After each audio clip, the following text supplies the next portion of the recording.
ઓમ ગણેશ હર હર મહાદેવ। એક એવું દાન જે આ માક્ષર મહિનાની પૂનમે કરવાથી ગ્રહોની શાંતિ થઈ શકે છે। એક એવું દાન જે આ માક્ષર મહિનાની પૂર્ણિમાએ કરવાથી ઘણા બધા પ્રકારના દોષોમાંથી મનુષ્યને મુક્તિ પણ પ્રાપ્ત થઈ શકે છે। એક એવું દાન જે ગરીબમાં ગરીબ માણસ કરી શકે ને અમીરમાં અમીર માણસ કરી શકે, નિર્ધનમાં નિર્ધન મનુષ્ય કરી શકે ને ધનવાનમાં ધનવાન મનુષ્ય કરી શકે એવું આ દાન છે।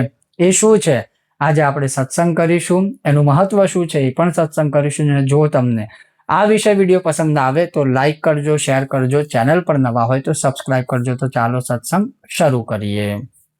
આ 4 ડિસેમ્બર ગુરુવારે બપોર પહેલા જ આ દાન કરવું। કયું? મીઠાનું દાન। લવણ દાન શબ્દનો પ્રયોગ કર્યો છે આપણા ગ્રંથોમાં। તો મીઠાનું દાન, એ મીઠું તમે બને તો સિંધા નમક લેજો અથવા જે તમને પ્રાપ્ત થાય, જે મીઠું પ્રાપ્ત થાય એ તમે લઈને દાન કરી શકો છો। કેટલું દાન કરવું? તો તમારી સ્થિતિ પ્રમાણે તમે 1 કિલો કરો, 2 કિલો કરો કે તમારી જે ઈચ્છા હોય એટલું દાન કરો। કોને દાન કરો? તો તમારા જે ગોર બાપા હોય કે શુકલદેવ હોય એમને કરો। એ ના લે તો કોઈ મંદિરમાં કરો, મંદિરમાં ના કરવું હોય તો જ્યાં અન્ન ક્ષેત્રો ચાલતા હોય ત્યાં આગળ દાન કરો।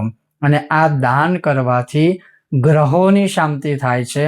આ દાન કરવાથી તમારા પિતૃઓ રાજી થશે। જેમ કે તમે જોશો તો જ્યારે આપણે કોઈ અશુભ એટલે કે કોઈનું મૃત્યુ થાય ને પછી જે 10મું, 11મું, 12મું, 13મું કરીએ તો દરેક ક્રિયામાં મીઠાનું દાન બધામાં આવશે। તમે જો કદાચ આ નોટિસ કરી હોય તો તમે પોતે જ વિચારો આ મીઠાના દાનનું મહત્વ કેટલું બધું છે। તો મીઠાનું દાન જે કોઈ મનુષ્ય ખાસ કરીને આ માક્ષર મહિનામાં કરશે તો પિતૃઓથી લઈ, ગ્રહ દશાથી લઈ, નવગ્રહોથી લઈ ઘણા પ્રકારના જે છે એ લાભ મનુષ્યને થઈ શકે છે। જે આ વખતે 4 ડિસેમ્બરે રહેશે। હા, એ દિવસે પૂનમનો ક્ષય છે પણ વ્રતની પૂર્ણિમા એ જ દિવસે છે, એટલે આપણે આ 4 ડિસેમ્બર ગુરુવારે બપોર પહેલા આ દાન કરવાનું રહેશે। ઓમ ગણેશ હર હર મહાદેવ।